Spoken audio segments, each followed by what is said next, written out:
Welcome back to the We Was Watching podcast. I'm your host, Brandon, and Chanel is not with me, mainly because she ain't got no interest in talking about these monsters. So I had to go to the bench, but he's not really a bench player. He just a Nah, busy yo, man. man, listen, I love being on the bench, bro. It's cool, bro. Use me when you need me. And I had to go grab my man, Javi, who's been on here before, talked about House of the Dragons with us. So y'all have heard Yo. him before. So we're going to be doing this Monarch series for y'all in a little different format than we do our normal recaps. And it's not going to be live. It's all going to be on the video channel. But before we get into that, if you're listening to us on Apple Podcasts or Spotify, leave us a review. It's 5 stars. We'll read it on the show. You can also follow us on YouTube at youtube.com/@WeWasWatching to search for the We Was Watching podcast. Like our video, subscribe to our channel, hit the notification bell so you can see us go live. You can email the show at wewaswatchingpodcast@gmail.com. Tell us any theories you have about Monarch, and we might read them. I'm not supposed to give the game away, but Javi and I got some screeners to watch this early. So we're recording this before the first episode goes out. So by the time we catch up, though, email us on the show. Tell us what you think about what's happening, and we'll read those if we're in real time. And then you can also follow us on all the different social medias at We Was Watching. But Javi, before we get into this episode, tell me why you got into this show. Why'd you want to do this with me? I like the Godzilla King Kong mythos, even though they're separate, but then together, like this is probably one of the weirdest franchises around, right? Like it's just so disjointed, but it's every single piece of it, I think, has been done well. I love world building. I love tales where humans are dealing with events and that are way beyond them in scale, right? And just seeing how, the human spirit can kind of overcome these things or not, I think a big part of like Godzilla and I think King Kong, as it's been kind of like added to the Godzilla mythos, is that these creatures are like a force of nature, and no matter what you do, right, they live and do what they want without a care to what we like, our technology, whatever, right? Like we're ants to them, and it's just interesting seeing that dynamic play out on film and seeing it done so well on a show where we can kind of like follow these characters. It's just fascinating to me, man. I like it. And they're not evil, is what we learned in the movies, except for Ghidorah. Yeah. But Ghidorah's an alien, so they don't count. Yeah, they're like, again, like hurricanes aren't evil. I mean, they destroy lives and they kill people, and there are people that will blame God or a god or gods for that destruction, but at the end of the day, a hurricane doesn't care about you. It's just doing what it does. And them applying that to these creatures in this way is kind of like amazing. Now, when you say this universe is weird, Javi, are you ready for what they have plans? I don't even know. Like, you got to tell me. Like, usually that's right. You're a busy person. You don't know what they have. So, yeah, they are the plan. The current plans is for the Monsterverse, is what they're calling this. The Monsterverse, the King Kong, Godzilla, all of that universe, Mothra, all that stuff. The plan is for the Monsterverse to cross over with another universe. Which one? The Pacific Rim universe. Wait, what? You didn't know that? Is this confirmed? Yeah, you didn't know that? No, this is literally the first time I'm hearing this. Yeah. You mean we can get Idris Elba? We can get Idris Elba They've already started. So Legendary Pictures own both. Some people were talking to the people involved with them. They were like, yeah, we're planning to do this. And they've already like thrown hints into the different movies to hint that it's a universe that they're gonna have issues with, and that the Hollow But, Earth is going to be like a breaching point for the big but how does that mechs to work? I come in. mean, well, I guess now that they introduce like time displacement, it makes sense because I'm thinking like the Pacific Rim universe kind of exists further in the future, right? Like with literal mechs. But I guess I could see that. I'm, you know what? I trust them. I mean, they've handled, you know, what they've handled so far pretty well. So, Can you imagine one of those big ass Pacific Rim mechs fighting Godzilla? so Godzilla will freaking destroy the hell out of those. Like Godzilla's a beast, bro. They ain't ready for that. I don't think they're ready for that, bro. They're Speaking gonna of have to God, nerf. They're gonna have to nerf Godzilla a little bit. speaking of Godzilla, I don't think we're gonna see him this season. You think so? How did he end last season? Like he ended up he was like in the desert or some. Like how did he Well, end? last Can season we do a little recap? they kept jumping through town. They kept jumping through time Yeah, last year. Well, not they weren't jumping through time, but the show was jumping the through show was time jumping through time. Yep, last year and showing Godzilla at different points in time where he was at yep. different points in the world. The way the show ended up was they went back to Lee, Kurt Russell's character, went back to the place where Keiko fell into the hole, and he swore that she was alive, and he wants to release all the monsters because he's sympathetic to them. They end up falling into this middle place, which is technically not the Hollow Earth, from what I found. It's like a middle place where they were. Then they get down there and they find that Keiko's still alive. And at the end of last season, they get in the little spaceship and they fly. I mean, spaceship. They get in the little ship and they fly out, but it's stuck on this thing, and the monsters are going to come and eat them. And Kurt Russell basically sacrificed himself so everybody else can get out. They get back out, and then this season picks up literally a couple weeks. Well, they don't just get out. Like the whole time, right? We were following Godzilla season 1, following Godzilla, and then we're following kind of the storyline of a particular family throughout time. But then twist when they get out of that place that they were sucked into, they end up in Skull Island, right? With with King Kong, and I think that's the first time we see King Kong in this series, which is, I mean, something I think we all anticipated. Also, we got our girl back, Javi. In this well, hopefully she'll come back this season. From The Expanse, Naomi Nagata. Yes. Dominique Tipper. Yep. I love her, yo. I love her so much. So what happened to Godzilla? Godzilla appears in the Axis Mundi to battle and kill a dragon-like Titan that was threatening the main characters. Following this, Godzilla remains in the Hollow Earth. The show concludes with a time jump to 2017, where it's revealed that the Apex Cybernetics have established a base in King Kong active Skull Island. So Godzilla's in Hollow Earth. But this is behind us in real life, right? Yeah.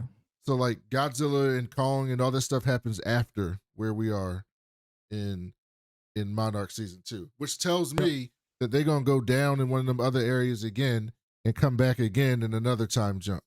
Because at some point they're gonna get aligned with where we are. Anything can happen. Like when you introduce, and it's the only way that makes sense. Because, like I said earlier, like this whole franchise is weird, right? You have multiple different Godzilla movies and franchises, different King Kongs. You have King Kong versus Godzilla, and introducing, I guess you could call it like a multiverse, right? Because you can change time creates a different universe. Anything can happen. I was wondering what we would talk about when it came to this episode. Oh, I'm glad you asked. Because prior to this episode, it was very like human driven, like the people drove the story, like there was a lot to chew on. Whereas this episode was I think some of the dumbest decisions being made by people, one, and two was just like a lot. It was, well, a lot of the story, a lot of story plots were filled in, but it was a lot of action. It was a lot of it was it was an interesting first episode. Speaking of that, let's get into our topics. Is there Yeah. anything more satisfying than when these people, humans, roll into King Kong's territory and he just starts terrorizing shit, destroying shit? Why are you there? Get off of my Yeah, space. Get out of my space. yeah. Well, it's crazy. I would probably be one of those people that ends up Of course you on would. scale. Like I would want to. I would be. I would. I know. I know what y'all are saying about me right now, but I'm one of those people. I will end up dying first in these movies because I would want to know. I would want to know what's going on. I would want to know what kind of creatures there are. I would want to know how the hell a creature that big can like exist on our planet. Like I get it. I get it. But you can't be mad when, the ape goes ape, right? They don't ever show us what King Kong eats, except when he's like, he don't even really eat the people. When they be fucking with him, he just kind of smash them or flick them somewhere. I'm pretty sure King Kong's a vegetarian. No, oh no, we know he's not a vegetarian actually, because in the movie we see all like his bones and leftover meat that he been eating just hanging around where he was laying and shit. But is this connected to the movie? That's a Yeah, this is the same universe as the movie. So that's what they were. That's why they're jumping through time to different points. So, because remember last season it started out with the first movie when the attack in San Francisco, and that's why Hiroshi and everything went away. And again, that makes sense because I knew it's the same production company, but it always seemed like it was connected, but loosely connected, almost like a soft reboot. But again, with the time travel aspect and the fact that they can kind of affect what's happening and change things. What they're doing is showing us what was happening in between the movies, essentially, in the background. Like they're showing us how Monarch evolved and how like the different things happen with them in the background. So Kong is destroying everybody, and Keiko's back. So she's trying to adjust to the new world. Yeah. And so Javi, they showed Keiko basically under like medical surveillance or whatever, testing and shit like that. And then throughout the episode, she's kind of like trying to be normal, but something's just not right. Do you think being in that place she said she was in there for 57 days, right? Which ended up being like 40 years in our time. But she was in there for 57 days. Do you think something down there changed her? Do you think we're going to find out that she's not what she was? I think it's possible. I think when Kurt Russell, for the same reason why I think something's up with Kurt Russell's character now after being bitten by that creature in the ship, I think it's very possible that she could have changed. But I kind of like I can go with the explanation they have so far that she was feeling the effects of time dilation. Because if she's in a place where time's moving much slower, and then you're suddenly transported back to like a normal time flow, it could make. I mean, anything. I mean, shoot, she's lucky she survived that, right? Like, I want to know what she was eating down there. Was she eating them creatures? Yo, that's what you just let's not think about it, because that's kind of the same question I have when it comes to any of these story plots that involve people being stranded in places where it seems like no human should survive. She was definitely eating some nasty stuff though. What was she drinking? Oh, I mean, it's possible she was just eating vegetation. It's possible. Nah. I mean, and she was, she was used to being in like weird places.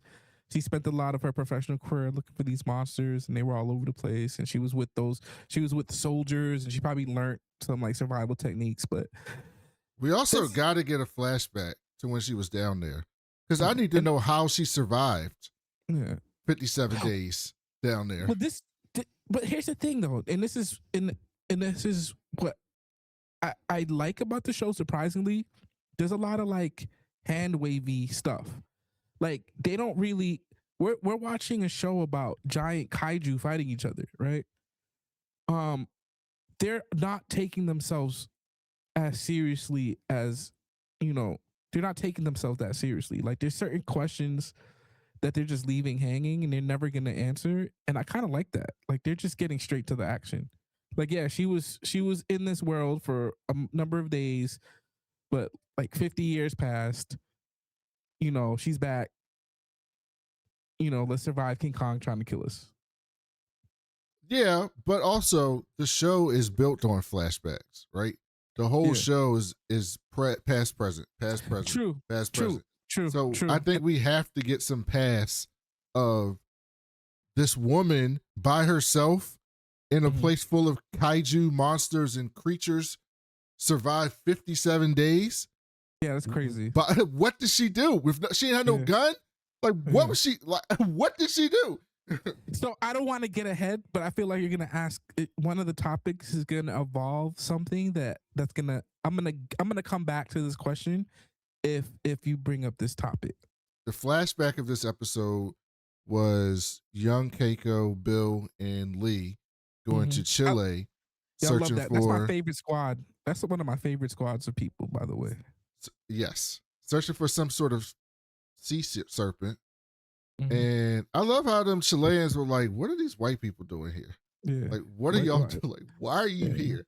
We don't want you here. And Bill comes in there trying to take pictures of their shit and touch their artifacts, and they were about to murder that dude. Like, what are you doing? Literally the whitest thing done on that show so far. What are you doing here? And Keiko and Lee's back there like, and here's the thing, man. Every time I see Wyatt Russell, I see John Walker because he's got such a punchable face. And even though that's hilarious. That's hilarious you say that, because I was like, I'm gonna tell Brandon one thing this show pulled off really well. I'm surprised they pulled off is made me not want to punch him. I still want to punch him, but there's something like endearing about him. Like he's an asshole. He started off as a giant asshole, but like. There's something about him. I can see why. I can see how how he ended up getting the girl. He never got Keiko. Isn't he the grandfather? That's what they hint at. But I think that's what's gonna happen. He never ended up with Keiko even then. Because remember when Keiko fell in the hole, Bill was still alive. They were still married. You're right. They were still married. You're right. So that would have been some third wheel shit. But Keiko's definitely feeling him though. Yeah, well they made a illusion about like how can you love two things, and then they looked at Keiko and she was just, and it was basically like, yeah, I love two things. I love Bill and I love Lee. Yeah. So the big part of this is that the big plot point of this episode is Kate is having a fit. She's an idiot. She wants to go back and get Lee from the in between. So, Javi, would you go back for Lee Shaw?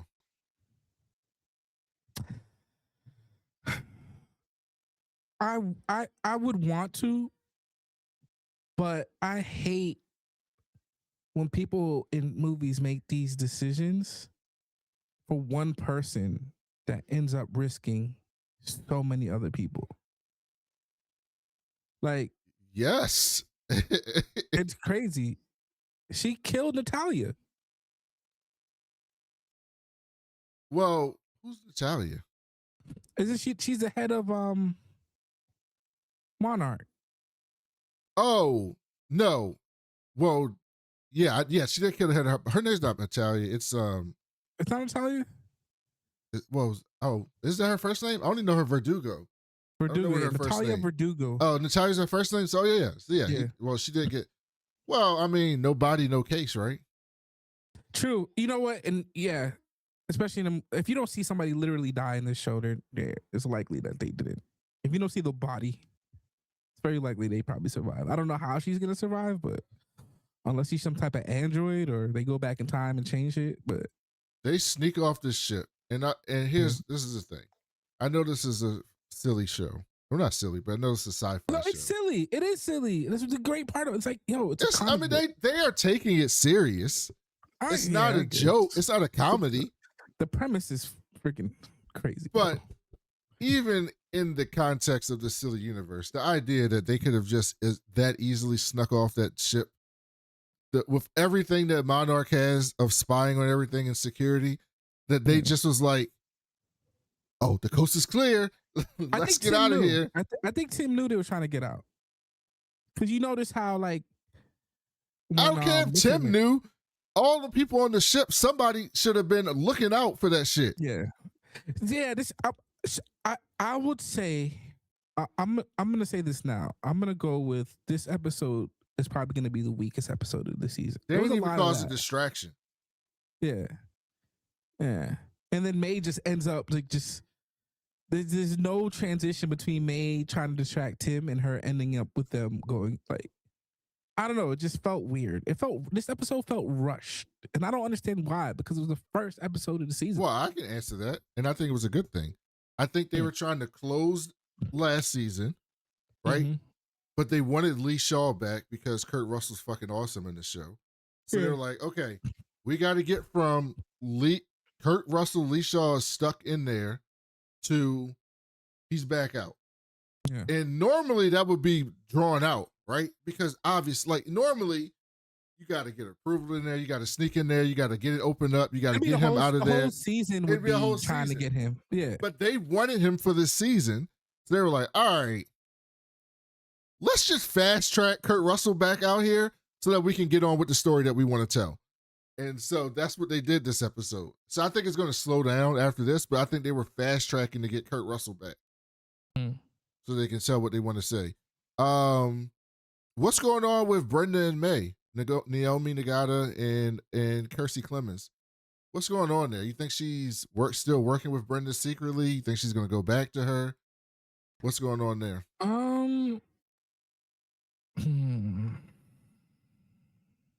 That's a good question. I'm gonna wait and see, but she just got everybody to trust her again, right? Mm-hmm. So I think that what they're gonna do, they're gonna make it look like May's still working for her, and us as an audience, we're gonna assume that. But at the end of the day, I don't think that's gonna be. I think it's gonna be a whole lot of nothing.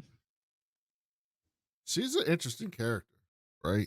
Yeah. She's got like this whole backstory that none of the rest of them really know that much about. She's this computer whiz. Yeah. Yeah. She's this computer whiz. Brenda's like, you too good for these motherfuckers. Like, you can be doing so much more. And she's just like, you just want me to crack their code so that you can use me again. Like there's something going on there, right? And she don't really have nobody else to go back to. And so like, she was the last person I thought was going to go to that fucking island with Kate. Yeah. Well, but that's what I think. I think the events. I think she went through so much in season 1. I would hate to see. I feel like that would be such a reversal of everything she grew into in season 1. I just want her to be. I want her to be the most loyal of the group, because I think that's what they were kind of like built her to be in season 1, if that makes sense. We saw a ton of cool creatures this episode. So we saw King Kong, right? We saw the little creatures with the spikes on the back, the one that bit Lee Shaw that ran around. We saw this giant creature at the end that apparently is the one from Chile that we didn't really get a great look at, but that thing's free now in our universe, in our world. We saw this cool ass fucking flying creature with electric breath that just flew down and electrocuted the shit out of another creature, ate it, and flew the fuck off. Well, that just flew. That was. There was a lot of good like tense moments, and that was one. Yeah, they were right next to them. Yeah, but again, that shows like these creatures don't care about people. Like y'all just nothing to them. Like I just want my food. He moved on. The thing that I liked about the season 1 is that so many of the quote unquote Titans or Kaijus, everybody knows Mothra and Godzilla and King Kong, right? Mhm. But we saw so many different ones and new ones that they just made up for this show in Yeah. season 1. And so I I'm think happy that they're keeping that. Yeah, I think they're going for kind of like this Lovecraftian horror type of vibe for the kaiju. Mm-hmm. You know, I think that the creature that escaped is most likely going to be like one of the smallest threats we're going to see from that world, especially if you're right and we're looking at like a Pacific Rim crossover. Because if you remember, like the creatures in Pacific Rim were only like a harbinger for something much, much, much, much, much, much, much, much, much bigger. And if we're looking at things at that scale, I mean, we've only like touched the surface. Because I mean, that creature wasn't even that big, to be honest with you. But here's the thing: the way Kong was going after it, Yeah, to stop it from getting free, Kong knows something. Yeah, Kong knows something's up with that thing. yeah. Kong was basically like, "This thing cannot get out. Y'all are gonna be fucked." He And even looked at him. Yeah, he was like, "Bro, really?" Yeah, he looked at him like, "Y'all are fucked, bro. I tried to save y'all." I tried. I can't swim though. And so that thing is free. And so then that's why we're gonna see Godzilla. I think that's why we're gonna see Godzilla this season, because I mean, if Kong can't get to it, somebody got to get to it. And then the last thing is there's some people drama in this episode. There wasn't much, but the people drama is Kentaro, Kate, Hiroshi, right? Kate's asking why you needed to have two families. Me and my mama wasn't good enough for you. Kentaro's become closer with Hiroshi because Kate was down in the hollow thing for 2 hours, which was like 2 days for the motherfuckers. Like, what do you see with this relationship? What do you expect? Do you expect this to be a season-long drama, or do you expect them to try to nip this in the bud and move on to something else? Honestly, I feel like Kate is spiraling. I think the drama exists within her right now. She's gonna be making a lot of bad mistakes. And I think that she's going to have to come to terms with. I think she's gonna need to understand that she's not alone. But other than that, bro, you got a bunch of kaiju. We have no idea what the timeline's like right now. They're gonna have to get that shit together, bro, ASAP. What are you looking forward to next episode? I want to learn more about. I'm really invested in that village. In Chile, like Chile. I really want to dive more into that. I'm way more interested in what's happening in the past right now. So that's my big interest as far as the show moving forward is, and we'll see as we go. Like I said before, this episode there wasn't really a lot in this episode for me to hold on to, but I'm excited to see what the rest of the season has to offer. How about you? Yeah, like I want to know what is going to happen with Keiko. She's the most fascinating part about this to me, because I just don't think there's any way a good show would not explore the fact that she was down there for 57 days. Like, that world is not the world that we live in. Something down there, to me, is affected them. And so I want to know what that something is. I want to know, is Keiko, what's going on with Keiko? Is she somebody I should be concerned about? Like, if something happened to her? Like, I just think that I don't think there's a way for us to talk about this and to go through this season without her having some type of complication or some type of just you know, change. I don't want to say she's gonna get superpowers because I don't think this is that that Yo, it show. might be, and I sort of like. I think who knows, bro? Like, there's definitely like more of a connection between the humans and the kaiju in the series than we've ever seen. So, who knows? But I just think that something is going to happen that causes that that's the result of her time down there. Yeah. And Yeah. and if that's the case, then look out. Also, Verdugo, I want to see if she's still alive or not. Because I was have joking no idea. earlier. Kong, She gotta be dead, right? they pimp slapped her like Okay. 100 feet. And All right. she gone. Because you got me thinking. I'm like, we didn't see a body, you know. So If she's not gone, then this this universe is doing something else. It's doing maybe something. she's a maybe she's an android. Who knows? She is doing something else. All right, so yeah, Javi and I will be back for episode 2 of this, and we're gonna try to keep it in this kind of format to go through the key plot points, talk about it, and get these out to you when they drop. So if you listen to us on Apple Podcasts, like I said in the beginning, leave us a review, and on YouTube, like, subscribe, and share the channel with your friends, and catch us. By the time this comes out, the Night of the Seven Kingdoms will be over, but Industry will be in the season finale. So check out our Industry season finale. Go back and listen to our Night of the Seven Kingdoms finale, and check out our Paradise reviews, which Chanel and I will be doing live at this point as well. Thank you all for listening, or watching and listening, and we'll talk to y'all next week. Peace.